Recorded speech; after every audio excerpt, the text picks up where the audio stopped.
Hello, second grade champions. How are you today? I am going to share another book in the series by Suzanne Tate. Yesterday, we read Oopsie Otter, and I think tomorrow we'll be reading Billy Bluefish, one of these to look forward to in her series. Today, we're going to read Harry Horseshoe Crab. It's a really good story, and I hope you will think about researching crabs and maybe looking that up, and you could Google horseshoe crab, find out a little more about them. Harry Horseshoe Crab was a creepy, crawly creature.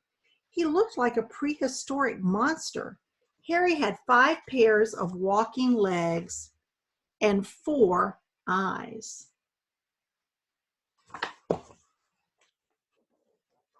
Everybody called Harry a crab. Hi, cuz. He looked like one, but he really belonged to a different family. His cousins were spiders, and his family was very old. Animals like Harry Horseshoe Crab lived on Earth millions of years ago.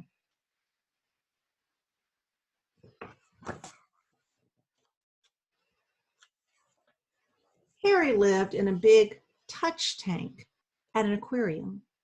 It was there that he met Henrietta Horseshoe Crab. She was much larger than he. Every day, Harry and Henrietta crawled back and forth. They tried to climb the walls of the touch tank.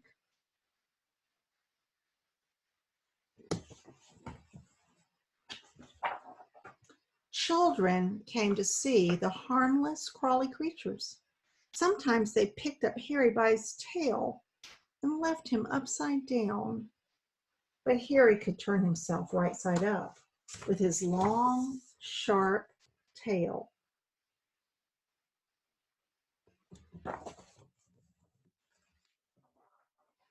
Living in the touch tank made Harry Horseshoe Crab touchy. I don't like to be picked up like that, he said to Henrietta one day. It nearly wears off my tail.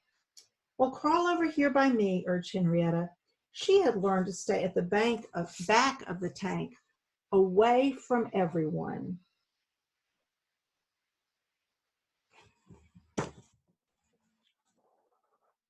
How smart you are, said Harry.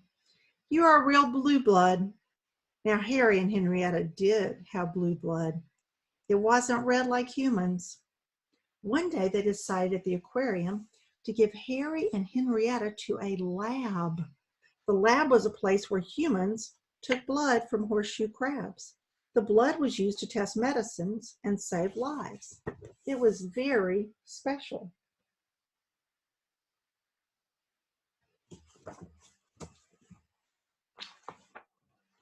When Harry learned about the lab, he was scared. He didn't know what would happen to him there. But Henrietta said, "Don't be afraid. They will only keep us 2 days, and they will be nice to us." She had been caught once before and taken to the lab. Henrietta was right. Humans at the lab treated them well. They didn't even pick up the horseshoe crabs by their tails.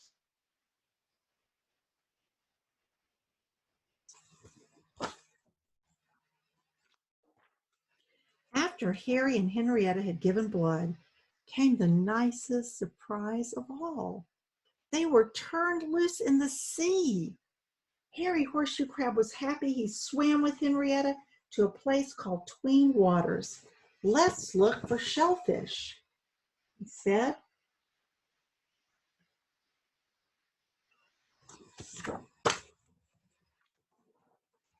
Henrietta was hungry too, so off they went.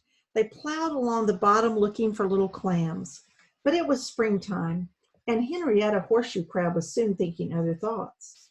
"It's time to lay my eggs," she said to Harry.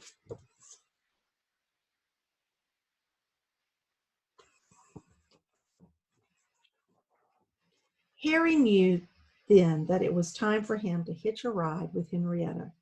So he grabbed her shell with his short and stubby front claws. The claws were like little hooks. Henrietta swam along with Harry in tow. Since she was larger, she could easily swim with him.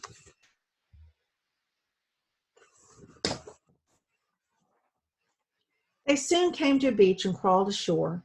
Henrietta dug a hole in the sand and laid her eggs. It was important that Harry be there so that he could fertilize Henrietta's eggs. That way her eggs later would hatch and little horseshoe crabs could begin life. Many other horseshoe crabs joined Harry and Henrietta on the beach. Waves washed up and the water was thick with eggs.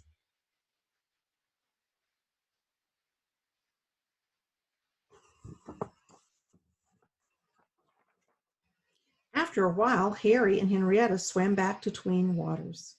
Henrietta decided to rest on the bottom. Harry, however, was hungry. "I think I'll look for food around 3 Islands," he said. "See you later."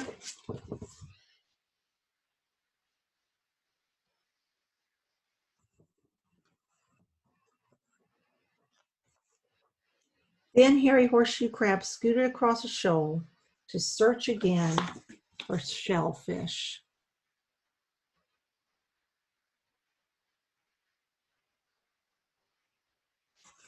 Great story. So now you've read Harry Horseshoe Crab and Oopsie Otter, 2 different kinds of animals that stay close to water. So tomorrow we'll read Billy Bluefish, A Tale of Big Blues. Thank you, 2nd grade champions. See you tomorrow.